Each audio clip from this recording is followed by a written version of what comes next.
Ang Chinatown ay natuklasan ni Luis Perez Dasmariñas na isang Kastila noong 1954. Dito nanirahan ng mga Chinese na kilala bilang Mestizos de Sangley. Ang Chinatown ay matatagpuan sa Binondo, Maynila. Sa paglipas ng panahon, unti-unti nang gumaganda ang Chinatown. Nadadagdagan ito ng mga makukulay na tindahan na nagbebenta ng iba't ibang produkto na galing sa ibang bansa. Nadadagdagan na rin ng mga istrukturang matataas. Mapapansin din na ang mga tao sa Chinatown ay abala dahil paniniwala ng mga Chinese na ang bawat segundo ay dapat pahalagahan. Marami nang naipamana ang mga Chinese sa atin, katulad na lang ng mga kasangkapan, kasabihan, at hindi rin natin makakaila na pati pagkain ay napamahal na rin sa panlasa ng mga Pilipino. Katulad na nga na lang ng mooncake o kilala sa Pilipinas bilang hopya. Kuya Kim! Miss Vinci! Ano ginagawa mo dito? Siyempre ano pa? Siyempre magbibigay ako ng trivia. Sige, umpisahan mo na. Napaka pala dito sa Chinatown. Oo, sige na, umpisahan mo na Kuya Kim para matapos na tayo, ha? Alam mo ba na ang ibig sabihin ng hopya ay good biscuit? At kilala rin ito bilang mooncake. Ang mga Portuguese immigrants ang nagpakilala nito dito sa ating bansa noong panahon pa ng mga Amerikano. Oh, Kuya Kim, tama na. Ako naman na. May lakad pa ako. Oo, paalam Kuya Kim. Ano ba? Salamat. Tara, samahan niyo ako at puntahan natin kung saan matatagpuan na ang mga kopyang kilala sa Pilipinas. Ngayon, nandito naman po tayo sa Ongpin, sa Quintin Paredes naman. Isa rin ito sa mga kilalang gumagawa ng kopya.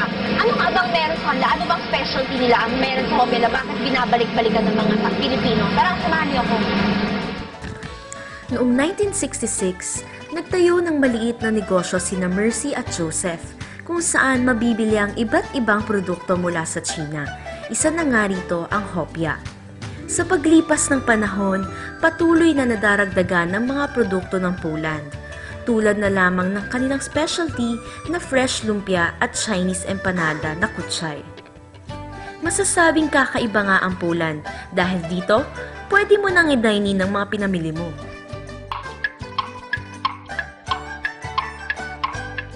Ang Holland Bakery. Halika't samahan niyo kung tuklasin ano nga ba ang meron sa kopya nila, bakit gustong-gusto to ng mga tao. Ang Holland Bakery ay nagsimula noong 1965. Ito ay galing sa isang sikat na bakery sa China na King Lanzai. Kilala rin sila sa paggawa ng iba't ibang klaseng Chinese pastries, kagaya na lang ng mooncake at sticky rice o kilala sa Chinese bilang makjang. Ngunit mas kilala sila sa paggawa ng kanilang authentic at traditionally made hopya and tikoy.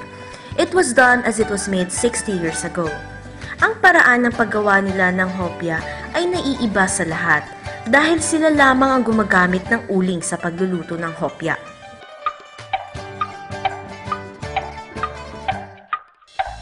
Andito po tayo ngayon sa Engbitin. Tara't samahan niyo po akong kilalanin ito. Pagpasok pa lang dito ay kapansin-pansin na ang iisang kulay na nangingibabaw sa lahat. Ang unang nakilalang nagbenta ng hopya sa Chinatown ay naitayo noong 1912. Ang nasa likod ng unti-unting pag-asenso nito ay ang panganay ng third generation ng Chua clan na si Mr. Jerry Chua. Kasabay ng paglipas ng panahon ay ang pagdami ng iba't ibang produkto at pagpapalit ng kanilang pangalan mula sa Engbitin Hopya Factory patungo sa isang malawak na pangalan na ngayon ay kilala na bilang Engbitin Chinese Delicacy. Ang mga katagang Eng, B, at Tin ay nangangahulugang ever, beauty, at precious. Talagang precious ang hopya ng Engbitin dahil sa kakaiba nitong flavor. Ano nga ba ito? Ice cream. Ako, miss, ano bang masarap na ice cream? Kasi lumet ice cream. Ube. Ube, sabi ko, favorite ko yan Sa paglipas ng panahon, patuloy na nadadagdagan ang mga nagbebenta ng hopya.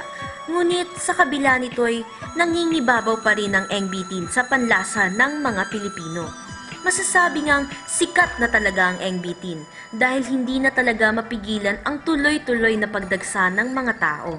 Dahil mapaagahan man, tanghalian o hapunan, ito'y patuloy na hinahanap-hanap. Siguro bata pa lang ako, no? Tumahilig na ako dyan. Siguro mga around 4, 5 years old. First hopya that I tasted was in a sari-sari store. Siguro in a weekly basis, that would be around 3 times a week. Siguro yung number of times in a day would be, siguro, minsan kumakain ako niyan, umaga eh. Tawag dito, agahan. Tapos, and then, yung mga tipo mga bandang 10 a.m., diba? Wala kang magawa, hopya. Mga bandang merienda, ganyan. Pag kumain ng hopya, syempre sama, una, nakakabusog, pamatid gutom, ika na. Pangalawa, satisfying, kasi hindi siya yung normal nga na nakikita mo sa mga bakeries, na ano, diba? Ang special siya eh. There are stores in Binondo and Avenida na talagang may kita mo hopya lang ang tinitinda. So it's really something special.